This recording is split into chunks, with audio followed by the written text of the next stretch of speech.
down from here. Again, very useful for the birds. Okay.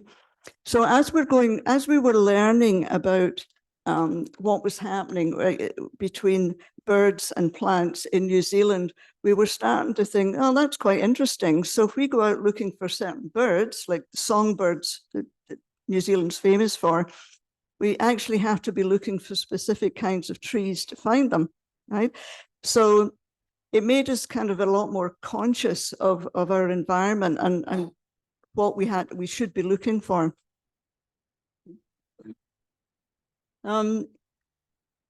You've all heard of Phragmites and pampas grass and all these things that take over waterways and destroy native. Well, New Zealand's got its own version that's called toi toi, and that's a person for scale. So that's how tall these grasses can get. But that is a native grass. It's another invasive species. It's a German wasp. The New Zealand, in the background of that photograph, is a beech forest. Okay, it's a native beech forest. And the beech in New Zealand have this aphid that sucks the sap, you know, like, because they produce sticky stuff. This is a bit gross, but this wasp, introduced from Germany for whatever reason, actually eats the sticky droppings of the aphids. They literally go around and take the excretions, if you like, of these aphids. So when you're walking in the beech forest, you have to be totally covered up because these wasps are really aggressive, really aggressive. So there's lots of programs to try and eradicate the wasps from the beech forests. Now we get on to the birds. Okay, is this going to work, do you think? Are you going to be able to?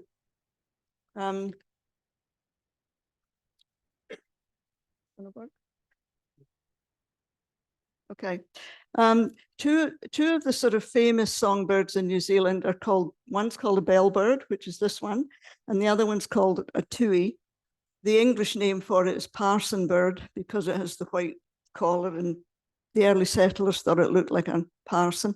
Maori know it as tui.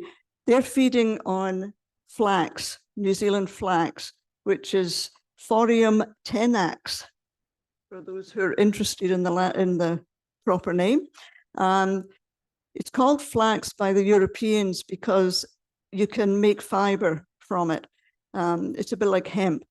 And Maori found ways of doing all sorts of things, weaving baskets, they made clothes, but the baskets they made were watertight, and Maori cook food in either in pits in the ground with lots of hot coals, hot stones, or hot water, like in hot springs and whatever. So they'd use the flax to make baskets to hold the food, and then they'd cook the food inside the baskets.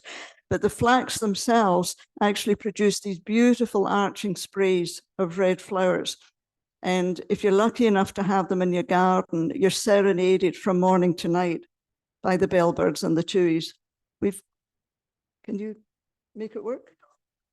Oh, that's a shame. We had a recording of it. Sorry? Oh, can they? Oh, okay. All right. The other interesting thing that we found about the tui and the bellbird, if you had apple trees or pear trees or anything like that in your garden, they would come and peck holes in them, not to eat the food, not to eat it, but they knew that if it rained, it would fill up with water and it would become sugar water. So they'd come back after rainfalls to drink the sugar water out of the apples and the pears that they pecked all these holes in. It was quite amazing. It was quite amazing. So it was sort of watching these things happening and us starting to understand this big relationship.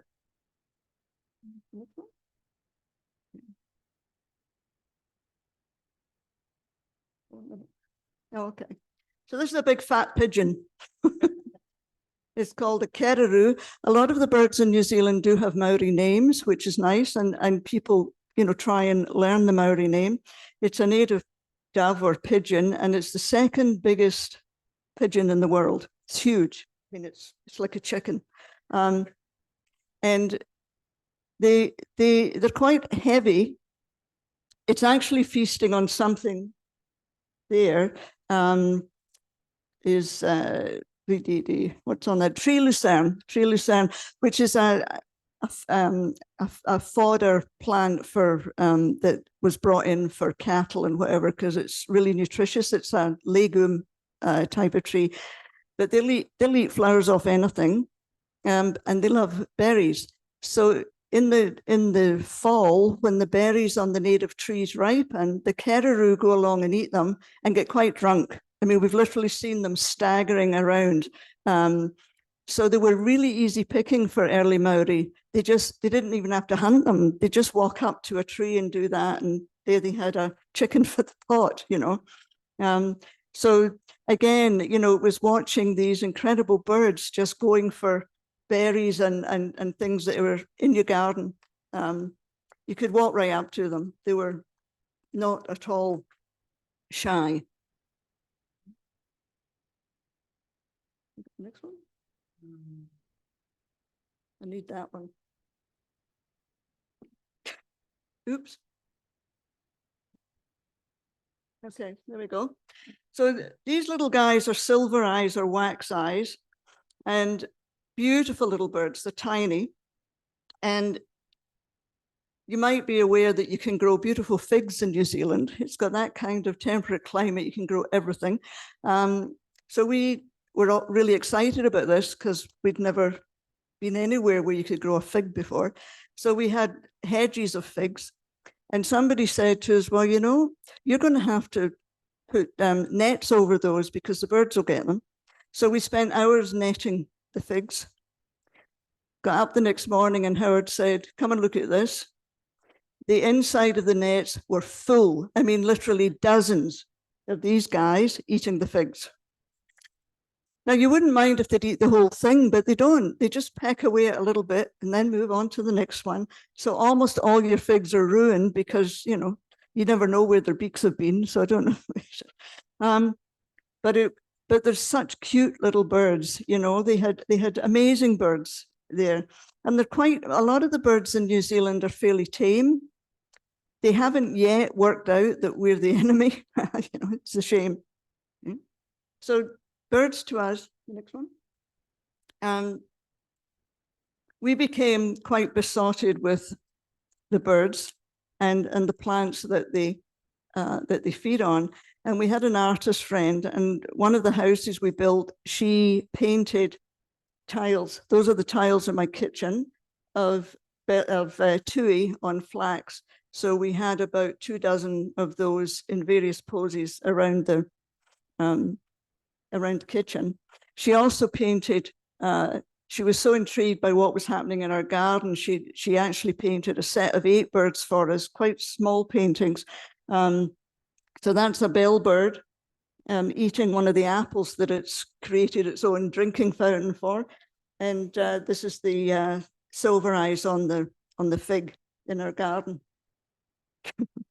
So for those of you that have been in our house, you'll know we have a lot of artwork and about 90% of it involves birds. Okay. So as we got more and more interested in native plants and the relationship with birds, friends told us about the Department of Conservation in New Zealand that have nurseries. Okay. And you can buy seedlings very cheaply, very cheaply. So we did a whole lot of planting in gardens with native plants. And some of them are really quite interesting. This guy is called a lancewood, spends the first 15 or 20 years of its life like this. And then after about 20 years, it turns into a tree, like a proper tree. Okay. And again, they think it's something to do with moa browsing, that it stays tall and skinny until it's big enough that it can start putting out proper, the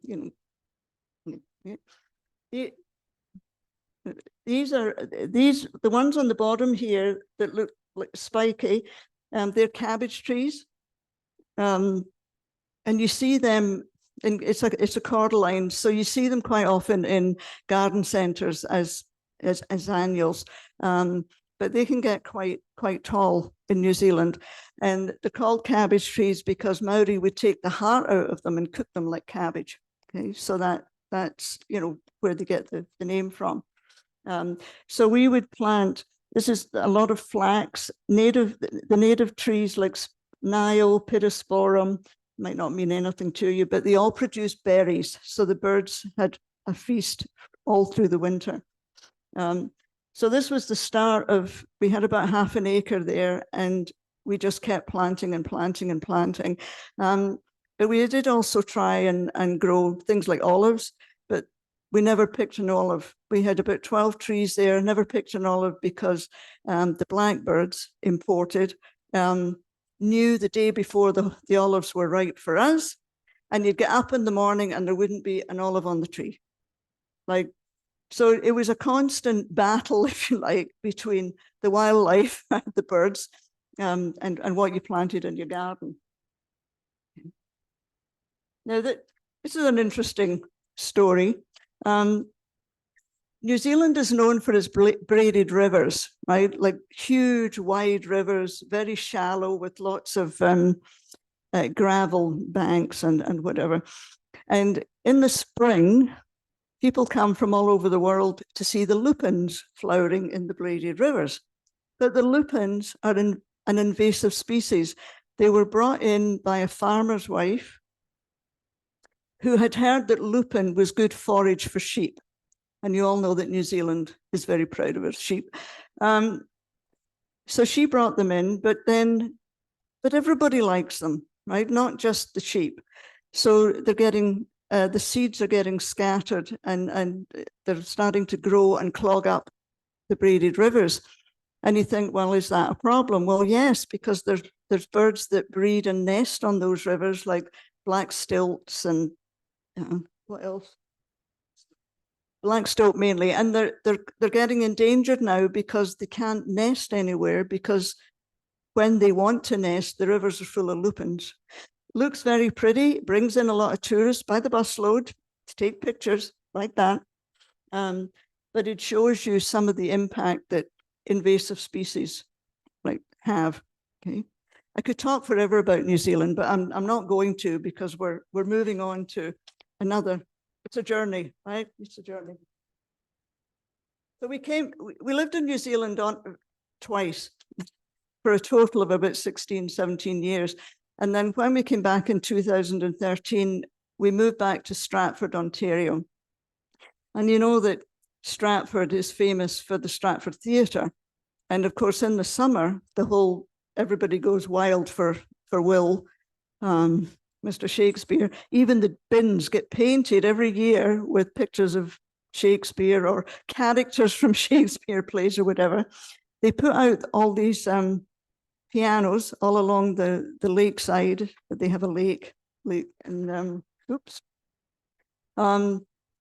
Stratford is famous for its swans. They have a huge flock of swans that they put out on the lake in the summer, and they take them inside in the winter. They have indoor heated quarters for the winter. And then in the spring, they literally parade the swans from their winter quarters through the town and into the lake, led by a Highland band and hundreds of people lining the streets and whatever. I mean, it's quite the place. But we joined the Stratford Field Naturalists, and they were probably the ones that got us the most interested in Canadian wildflowers. They led a walk every single Sunday in the same conservation area that is actually inside Stratford. Part of the draw was they had wonderful coffee shops in Stratford. So after the walk, we'd all go back to the coffee shop. But some of those field naturalists were very interested in plants. So they started, when we'd go on the walks, they would point things out to us. And yes, we'd kind of seen them out the corner of our eye, but we had never really spent a lot of time looking at them. So that started us thinking maybe we should be paying a bit more attention to the wildflowers that are in Canada. So where are we going from here? I need this book. got my props now. Now, if you look at this book, some of you might think, oh yeah, I've got that because it's on the table over there. Well, it's not this one. There was a field naturalist group in Southern Ontario, St. Thomas Field Naturalists, who put out a whole series of little books like this on everything from caterpillars to butterflies to snakes to wildflowers. And we were introduced to this by the field naturalists in Stratford. And so we thought how interesting that was because you could put it in your pocket, not like, you know, the big tomes that field guides usually are. So that was our introduction and started our thinking about writing the guidebook we eventually wrote for here.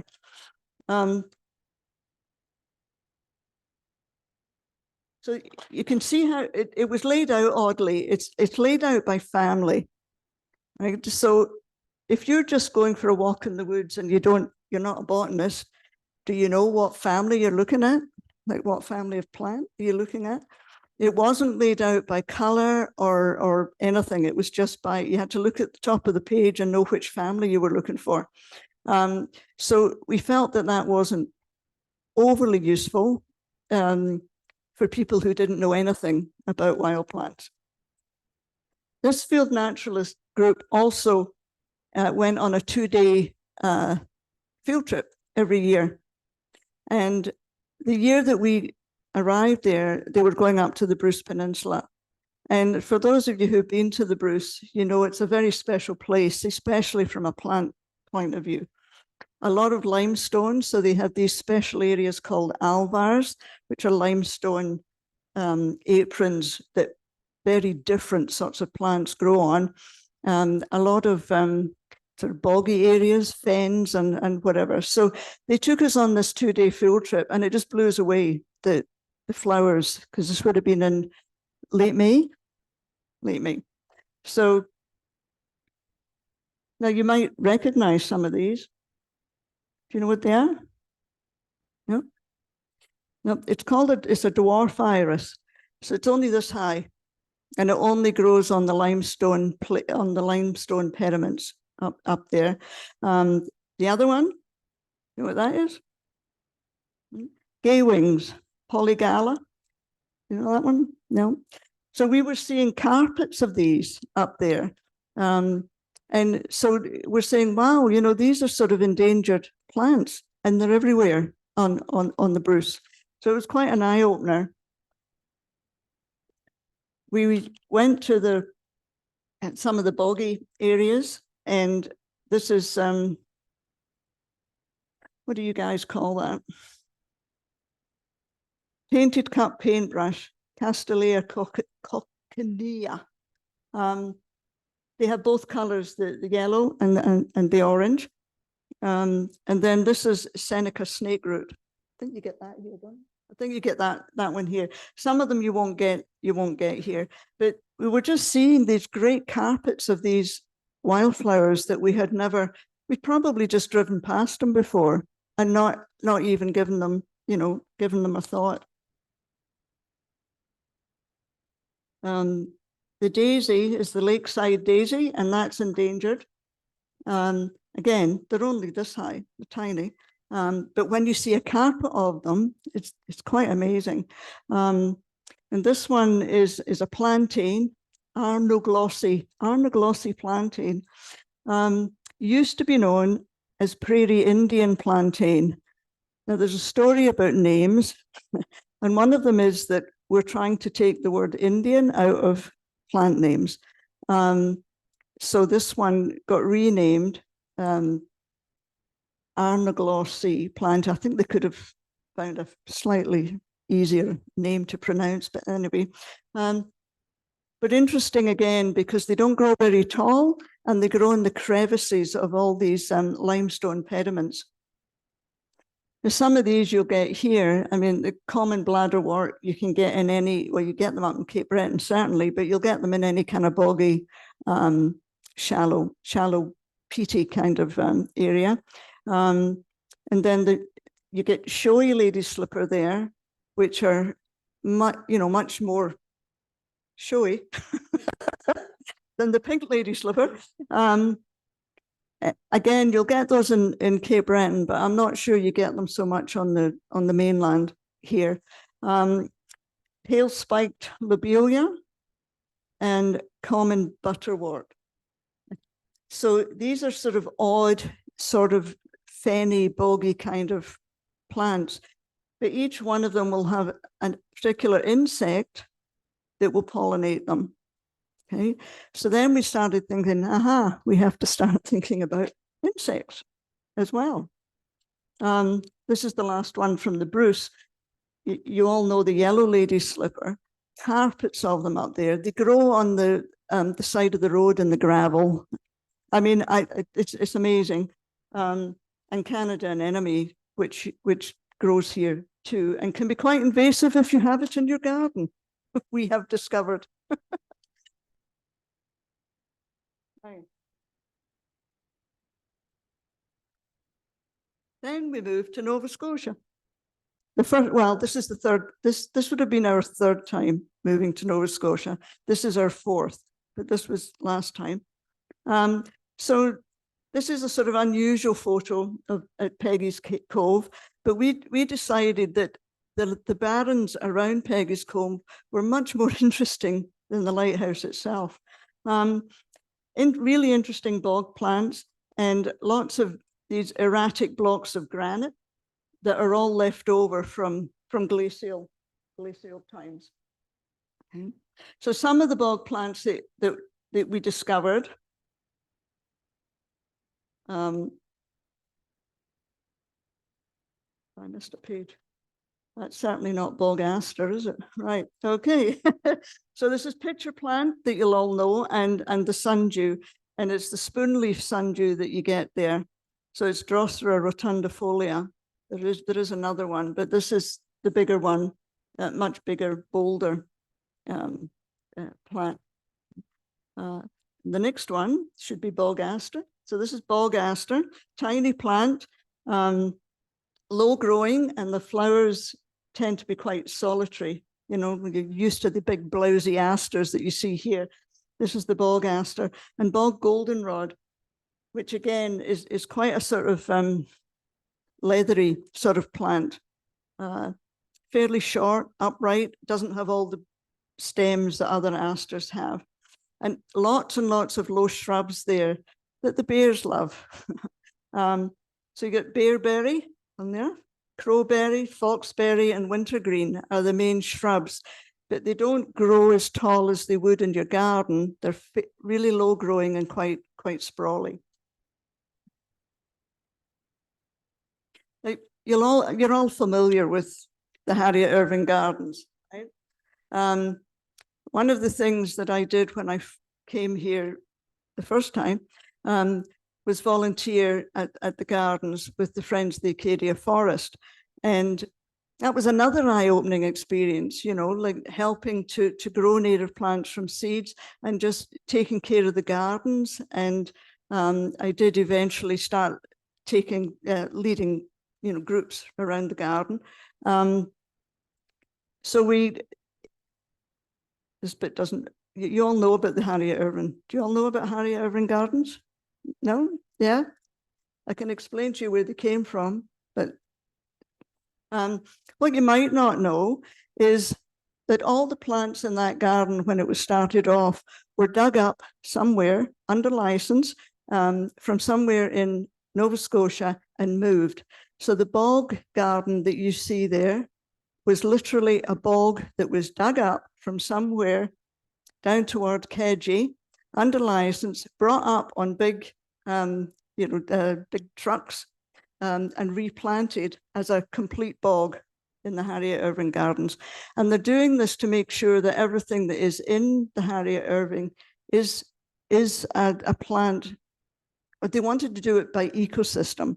I think there's 12 ecosystems that are all part of the Acadia forest. Okay, so it's quite an interesting place to walk around, and you have to sort of pay attention when you move from one part to the other and understand that you're moving from one totally different ecosystem to another. But I think they were all quite taken with the response that they got when these trucks would be trucking through Woolfill with buckets of stuff from a from a bog. Okay. So we built a house this time, and you can note the beautifully level ground that was as hard as cement because all the bulldozers had been over it from the building. And we thought, I'm not going to have a lawn. We're going to have all native flowers. Had to fight the developer because there was a covenant on the this is Stirling Avenue, by the way. So it's that street that's all the McMansions on it now. We were the smallest house on the street. Builder wanted us to put grass on the front. There's a covenant on the property. We fought him. We took him to the province and we won. So can be done. So we had to pay to have the covenant changed so that anyone who bought the house from us wouldn't have to go through the hassle that we went through with the builder. So we spent the first summer moving 50 tons of stone and gravel by hand by ourselves. And it's fittest we've ever been, fittest we've ever been. So this is about a month after we've moved in, and we started, I don't like straight lines really, so we were going kind of a little bit crazy with paths and whatever. So after a month, we'd planted 2 red oaks and not much else. But we had moved 50 tons of gravel because they dumped it on the road. So we had to take it off the road very quickly. So that was, which one? This is just to show you how a wildlife garden can progress. So this was as month three. So you can see the gravel is more or less in place. The bigger rocks we picked from the old orchard that was up behind us. And there was all sorts of rock piles that the builder had, dumped rocks. So we'd go up there with wheelbarrows and buckets and move. So 50 tons of gravel plus all the big rocks that we moved from up there. But then people started giving us plants. And so we were fairly strict to start with. We said, okay, it's all going to be native. But then after a while, you get embarrassed because people were bringing up buckets of plants for me. And I hadn't the heart to say, no, I don't want them. So it ended up being about 80% native, I would say, and about 20% non-native. I'm having a glass of wine there, by the way, if you're just interested. We ended up, we put down a lot of weed mat, and then after a couple of months, we pulled it all up because we read and heard and even noticed the difference in the plants, that weed mat destroys the soil. Okay, the soil, it goes anaerobic, it goes a bit stinky and hard, and the plants have a really hard time trying to, so we took it all up and put cardboard down instead, which had gone by the end of the first year. Okay. Of course, Canada doesn't have any nectar eaters except our little friend, the ruby-throated hummingbird. Didn't take him long to figure out that our garden was a pretty good spot, and we'd have 5 or 6 often in a summer, all fighting it, dueling it out, especially the males. They spent more energy fighting each other off than they actually got. But what we also discovered was they love the flowers from runner beans. And we hadn't realized, but we'd get up in the morning and the gravel would be carpeted in runner bean flowers. And we discovered it was when they go in, they're so aggressive, trying to get into the flower, that the flower just falls off. And then we found other ones that just sort of shriveled up somehow. And we thought, well, why is that happening? The big bumblebees, the native bumblebees, go up to the calyx, the bottom of the flower where the nectar is, drill a hole in it and suck the nectar out, and that kills the flower as well. So we still got lots of runner beans, but it was interesting watching, that the natives would adapt to anything that would give them food. So in the end, the hummers became a bit of a garden pest, But, you know, most of the native birds are fruit eaters and berry eaters. So it's important if you're establishing a native garden to have lots of berry producing shrubs and trees. So, you know, any of the service berries, the amelanchiers, the dogwoods, the chokeberries, which are aronias, wild raisin, hobblebush, cranberry, these are all viburnums, and elderberry. You know, and the birds, and yes, the birds love native, not the native rose, the other one, the one that's a pest, multiflora, love them, love them. We'd see huge flocks of robins up behind us in that field coming in to feed. And that's why they're everywhere, because the robins are very good at digesting all the bad stuff and spitting the seeds out the other end. And there you go. This is the second summer. So this is what native plants can do in a year. Right? We planted them year one, and this is the year two. Okay. So the garden is about 15 months old. So we had a bit of a prairie behind us. It used to be an apple orchard. They pulled all the apple trees out, but it's not like that anymore. It's all developed, but it was great living there, because not only did we get the birds and the bees and the butterflies. I'll show you some photos of what else we got. Okay, this is the fourth summer. Okay. This is the front garden. So that first photo we showed you of the flattened clay and whatever, that is what it was like when we sold up and left. Okay. And it's still fairly wild like that now. We had some visitors at the back of this was taken at our back gate, so coy wolf, which we loved having, that frightened the neighbors to death, but we thought they were lovely. Okay. Next one. Then we had a pileated woodpecker. We had the immature redtail sitting on the fence post, just keeping its eye on the bird feeder. And he came quite a lot, actually, to sit on that fence. And then just across the field were all the pheasants that used to roost in the trees, the old trees. So there is wilderness, there is wildness in Wolfville.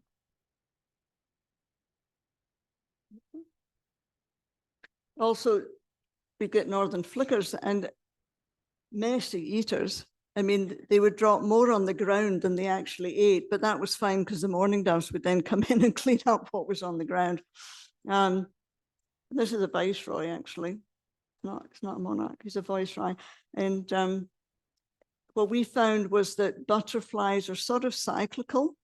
You know, one year will be a great year for monarchs, another year it will be painted ladies, or another year, you know, so it's almost as if, well, I don't know, I can't explain it. Larry's here, he'll explain it if you're interested later. But that year was the year of the viceroy. So then we come to, this is the pitch, right? A lot of you have got this book, and everyone needs a COVID project. And we were just so frustrated because we found the best field guide was Boland's field guide. We've got a few of his guides, but if you just want to go for a walk on the trail, are you going to carry that in your pocket? So we started to think back very fondly on the one I showed you, the original one that the St. Thomas Field naturalists had put together. And we thought, maybe we can do one. So we approached BNS to see if they were interested in sort of sponsoring us for that. And the answer was yes, go out and find some money, which we did. We got most of it, most of the first printing paid for through a grant from the Ptarmigan Foundation. But what we did was ask the BNS members for photographs of wildflowers. We got over 4,000. So we spent over a year just sifting through 4,000 photographs, trying to, and many of them weren't even of native flowers. Many of them weren't labeled, and many of them were mislabeled. So it was quite a an undertaking just to go through them and determine whether or not they were of good enough quality to be included in a, you know, in something like this. Because to be printed, they have to be really good photographs. You know, you can't have one that's got grass in front of it or, you know, whatever. So it took us probably a year to sift through the photographs. Then we had to decide, okay, how many are we going to include? We wanted to keep it small. So we said, okay, 100. We'll take 100 of the most common wildflowers, native only. We didn't go into the introduced species. And we put in 50 shrubs and as well, just things that we know that you can see if you keep your eyes open walking in the woods, okay? You're not going to see an awful lot of them going along the trail because that's disturbed ground, although there are some gems if you keep your eyes open. But we arranged it by color, right? So the page had a color, you know, the pinks. So if you saw a pink flower, you just went to the pink section of the book, or you saw a blue flower. And we tried to give a sense of how big the plant would be, what the characteristics were that would help you to identify it. Some plants are obvious, but others are quite similar. So we only put in about half a dozen goldenrods, for example, because there's nearly 200 of them and they hybridize. So it's actually quite difficult to be definitive about things like goldenrods. Asters are a bit the same. So we chose what we felt were the easiest for people to identify. And then we went to find out what their status was, because we didn't want to put any endangered plants in it because we didn't want people going out and digging things up that were endangered. So we went to VASCAN. Is this VASCAN? And there's VASCAN and there's ACCDC, the Atlantic Canada Conservation Data Center. We went through all the plants and to find out what their ranking was. So everything that's in here is either common or fairly common, okay? But you can, you know, there's some people would say, well, why haven't you got X in there? Well, it's because it's not common and you're not going to see it unless you tramp for 2 days through Cape Breton Highlands to find it, you know. So we try to keep fairly close to that. So then we had it, we double checked it all for whether it was common, etc. And then we had the book reviewed. So we had the head of botany at the Natural History Museum in Halifax, director of botany, I suppose he is. He reviewed it for us, and another horticultural expert. So we did have it reviewed, but unfortunately there are 2 little errors in it, but we did put an errata card in to show you what it was like. So that's the history. Sorry, are we running out of time? That's the history behind the book. Okay. So once we'd finished with that, we discovered, why do you have to learn the proper names of plants? Well, because every province or every community has a different name, a different common name. So, for example, in Ontario, well, here, Mayflower, you all know what Mayflower is, right? The trailing arbutus. But in Ontario, they call it trailing arbutus, and Mayflower to them is what we call wild lily of the valley. Okay, so there was always this confusion. We were talking about showing pictures of Mayflower, and they're going, "That's not Mayflower. This is Mayflower," and they're going, "No, that's wild lily of the valley." You know, so it's a bit of a mouthful, but I mean, to learn them. But once you've learned them, it does stick eventually. Eventually.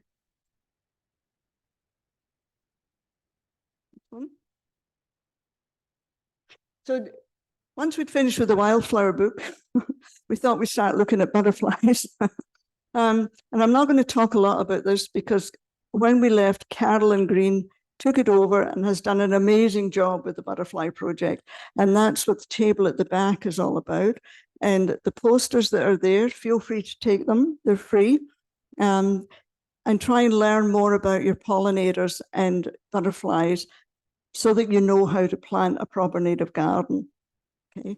But what we did do just before we left was put together just a little crib sheet on the Butterfly Way project, which Carolyn has now taken on and really developed into a major project for BNS.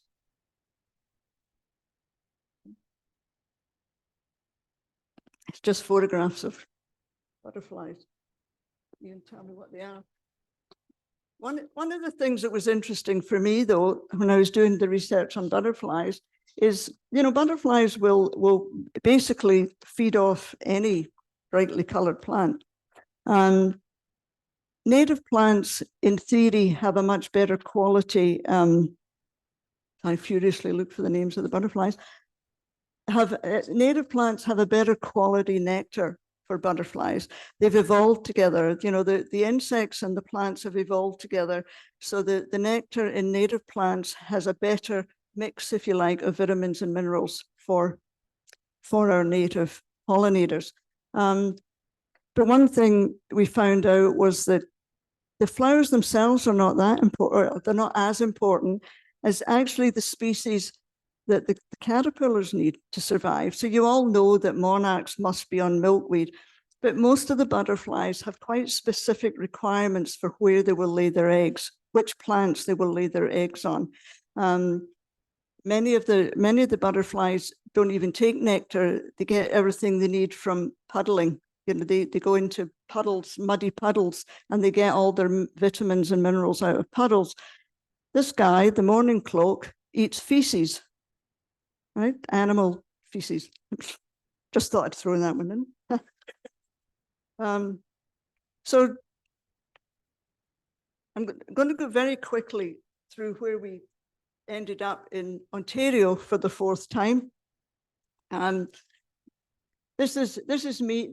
You've all heard of Point Pelee National Park, and they built this magnificent structure. It's a bit scary. I can't remember how high it is, but you go up there and you have to hold on for dear life because the wind is incredible. But you can see the whole of the coast of Lake Erie from there. It's amazing. And they had it open for about 12 months and they had to close it because there was engineering faults on it. And it's still closed. We were lucky to get up it. So what Windsor did, Windsor is in Essex County, and it's deep into the Carolinian ecosystem, forest ecosystem. So we were seeing plants in the wild there that we'd never seen in the wild before. We've seen them in gardens, but they had them just growing in the forests and in the fields there. And so we joined the field naturalists, as you do. And because we were interested and took the trouble to learn some of these plants, we ended up very quickly leading walks through the forests, showing people that lived there all their lives what the native plants were. It's quite incredible. So things like Liatris, you know, you have people have that in their garden, but it was growing wild there, you know, and you sort of think, wow, like just to see that there. And this is the heath aster, which you don't get here, but it's a beautiful little aster. And it, you know, it tightly packed flowers. I mean, you can't tell the scale there, but they're minute flowers. And then this is the yellow false foxglove, which is quite rare to see. Okay, these are all natives to the Carolinian. And then everybody has butterfly milkweed in their garden. This was growing on the side of the trails and things, you know. I mean, wow, like this just blew us away. And the, which one is it? Grey cornflower, this one is grey. The gray-headed cornflower. Ratabida pinnata, if you're interested.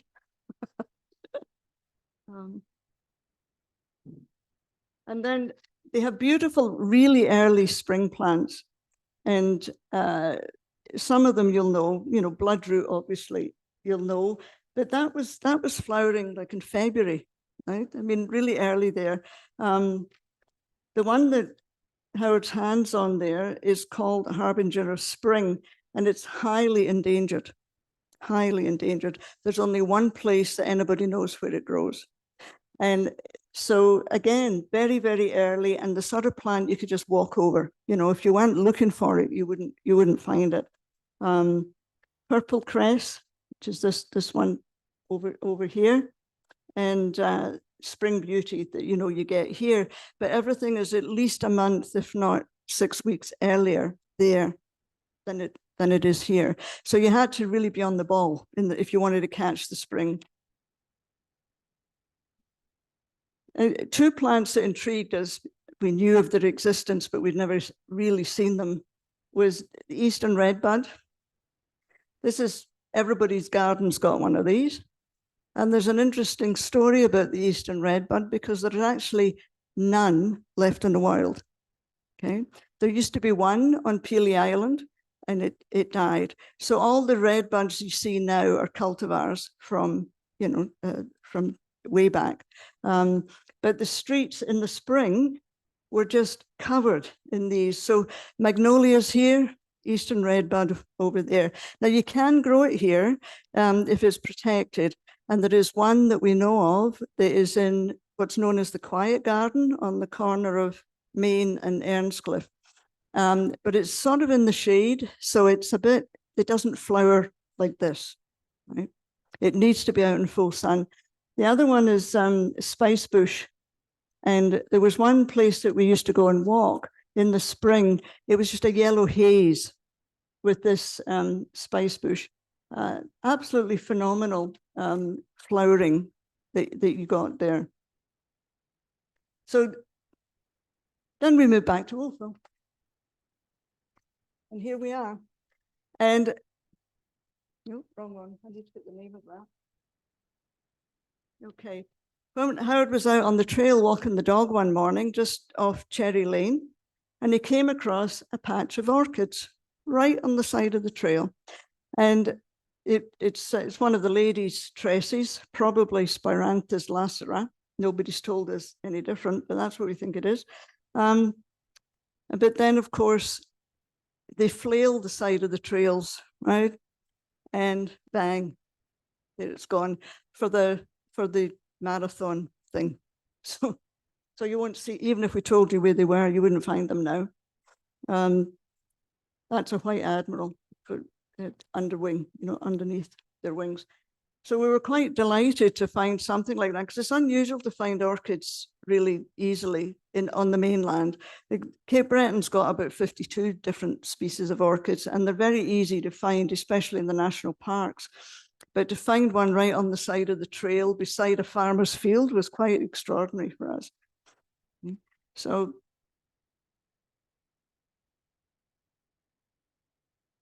that's an American lady and a bumblebee. The reason for this photo was, again, to reinforce that while we don't have nectar eater birds, for those of you interested in birds and having them in the garden, you must have flowering shrubs. So this is Aronia melancarpa. So that's choke berry, not choke cherry. Ah. Oh, it is. Okay. All right. It's good for birds anyway. But so things like, the cedar waxwings, robins, the northern mockingbirds we talked about earlier, they love berries. So as long as there's berries around, they'll hang around, probably until about the end of November. The trouble with serviceberry, if you grow them to eat the berries yourself, you have to forget it. The birds will eat them the day before they're ready for you to pick. Guarantee it. Have any of you noticed how good a year it's been for asters?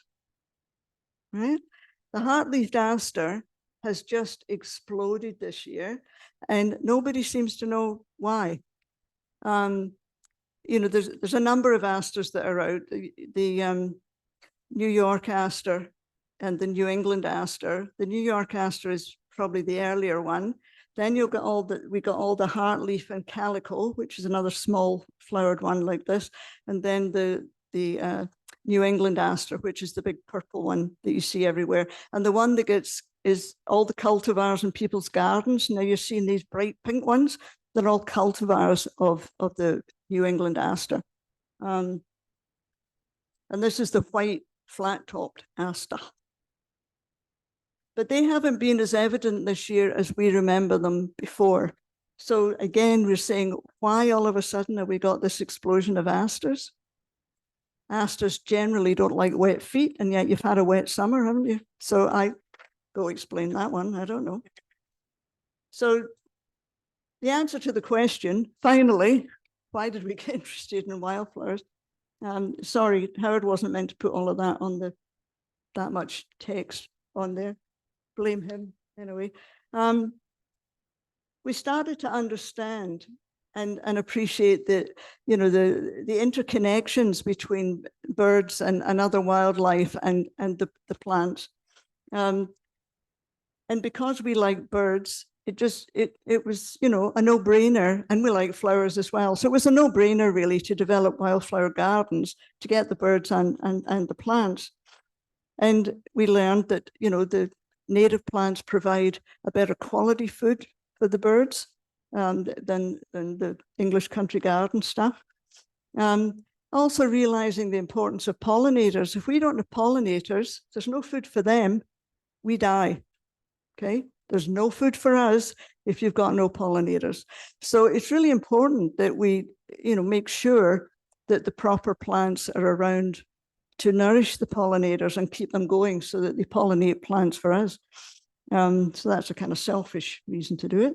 And, learning, why do people want pretty gardens? Everybody has this English country garden kind of vision in their mind of what a garden should look like. And I would argue that you can have that kind of garden using native plants. You can use some introduced species early on in the season because our native plants are quite late in blooming to give things a head start. But you can you could have a beautiful flowering garden right now with native plants, which you can't have with a lot of the introduced species. Plus, I think probably one of the more important things is because we're now seeing things like mockingbirds coming up here, and the cardinal's another example. You didn't have cardinals here, 15 years ago? Climate change is going to make a big difference to the types of species that we get here. So if we start getting birds from the south coming up and trying to overwinter here, our plants probably can't adapt quickly enough to support them. So we have to be really careful about maintaining as much native as we can to help the birds and other species, other insects, etc., that are coming up and trying to stay longer. And the best way to do that is with native plants. So that's about it. That's our journey.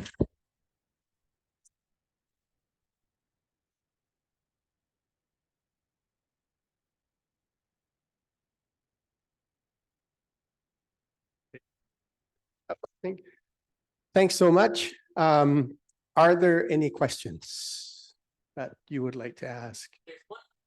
Okay, let's start with the Zoom one. Backyard. Is this native?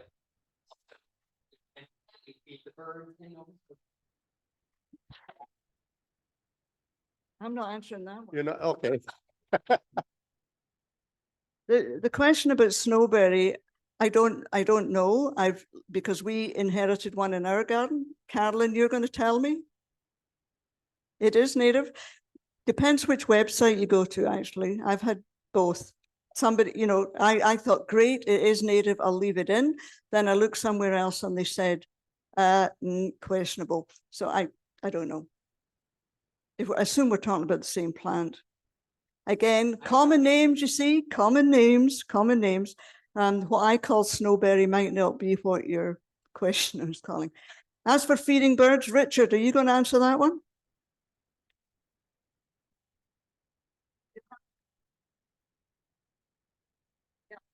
So Richard is going to answer the question about whether you should feed birds in Nova Scotia. Yes, is the short answer. It's a slightly longer answer. Last winter, as you probably all know, there was a lot of avian flu around, and it seemed to affect some birds more than others. Chickens, turkeys, farmyard birds, in other words, and you know, the local farming industry was badly affected. Corvids, in other words, crows, and I don't know about ravens or blue jays, but certainly crows were affected, and some seabirds were badly affected. But it didn't seem that small birds that visit feeders like finches and woodpeckers and so forth were affected. And there's been no word at all yet, as far as I know, this winter about avian flu, or whether it's going to come back, or whether it's spreading or getting better, or what. So I don't know about this winter is the answer.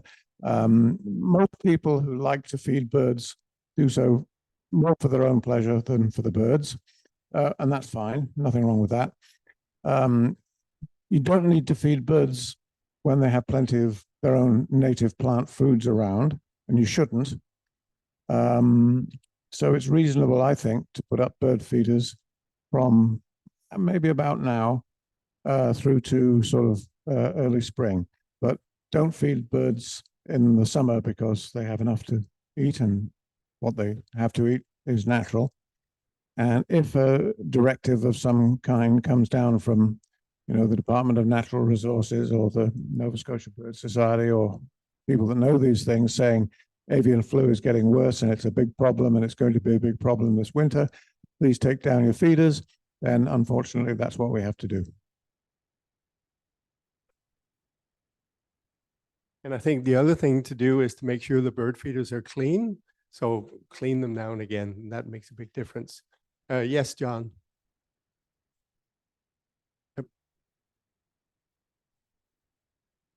So cleaning the feeders is very important, and I think the general consensus is to avoid feeding, because there's lots, and just plant lots of, as Carol said, lots of things with seeds and berries, and just enjoy them in your garden.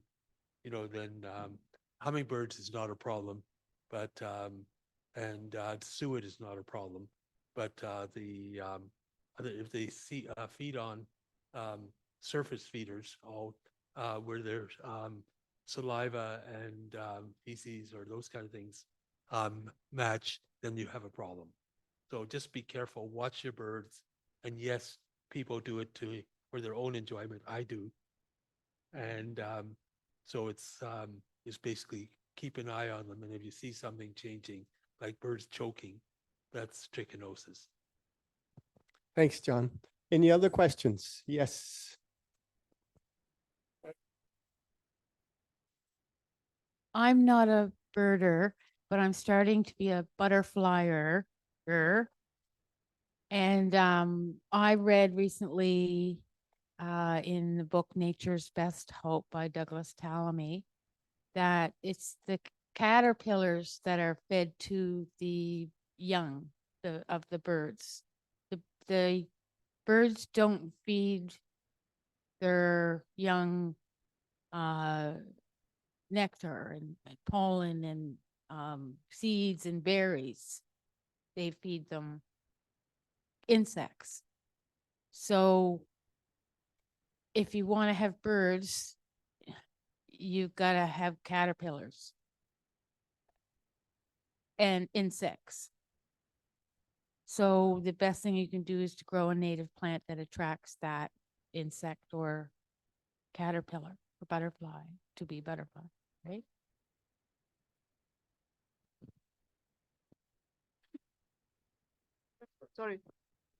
Sorry, I have to say that again. If you didn't, you know, if you had no birds eating caterpillars, then you'd have no gardens, because the caterpillars would just ravage it totally. I mean, anyone who's watched a monarch caterpillar systematically strip a milkweed plant can see how voracious caterpillars can be. Luckily, most of the caterpillars for the butterflies, a lot of trees. You know, they'll be in trees and whatever. So the birds, it's a balance, like nature has a balance. It's us that are upsetting the balance. You know, it's not the birds and the bees that are upsetting the balance, it's us. And that's why you've got to have enough stuff around for the birds and the bees to be able to function properly. Any other questions? I'll pass it over here.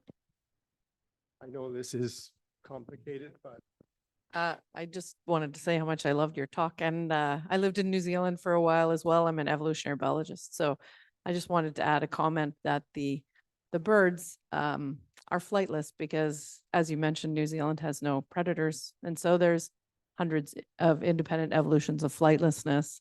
And I did my postdoc there studying a flightless insect called the wettus, and got to see some kakapo. Oh yeah, the giant wettas are like this big. They're the largest insect in the world, and got to hang out with some kakapo, which are flightless parrots.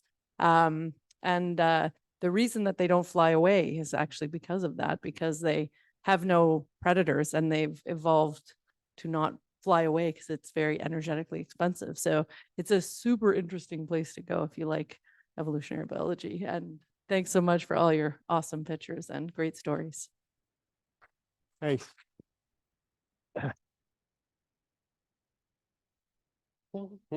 This is how I get my exercise. Carol, could you give us some advice? We often post things about leaving your garden with don't cut down your stuff in the fall, and leave stuff in May. Don't touch the dandelions. Are all these fads, or is this a good thing to do?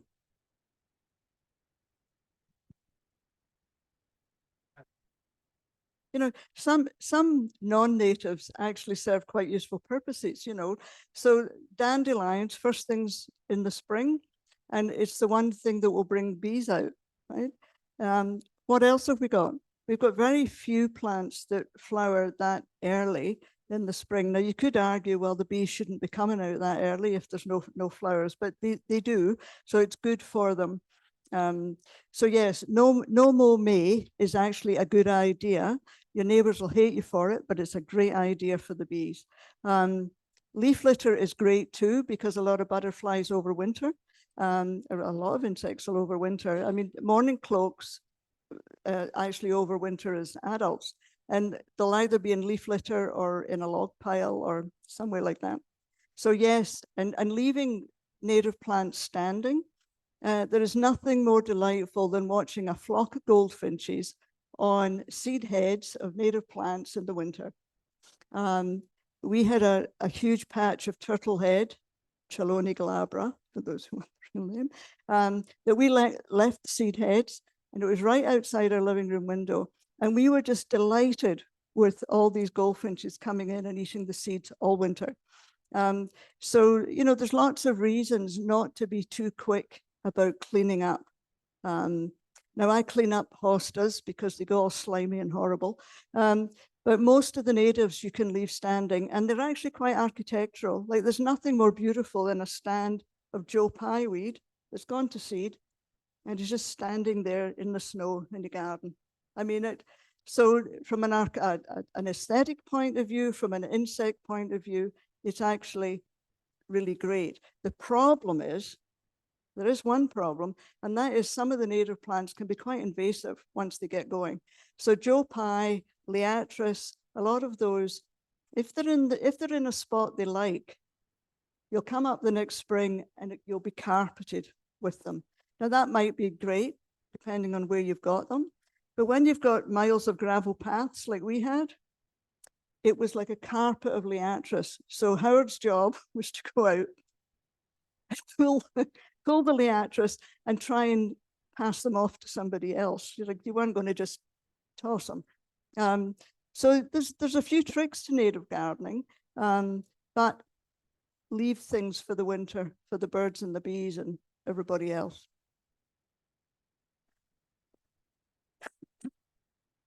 Thank you. Maybe we'll stop here because it's almost 9 o'clock. 2 announcements. When you leave, if some of you could please pile chairs, that'll make it a lot easier for us to clean this place up.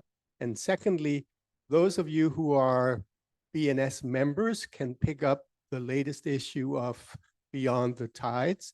You can get them from Spencer. Spencer is sitting there, and he's going to check your name off so that we don't also mail it out to you. So that would save us a few dollars, quite a few dollars actually, because it's $2 to copy, to mail them out. So thank you very much. And please help me in thanking Carol and Howard for the presentation.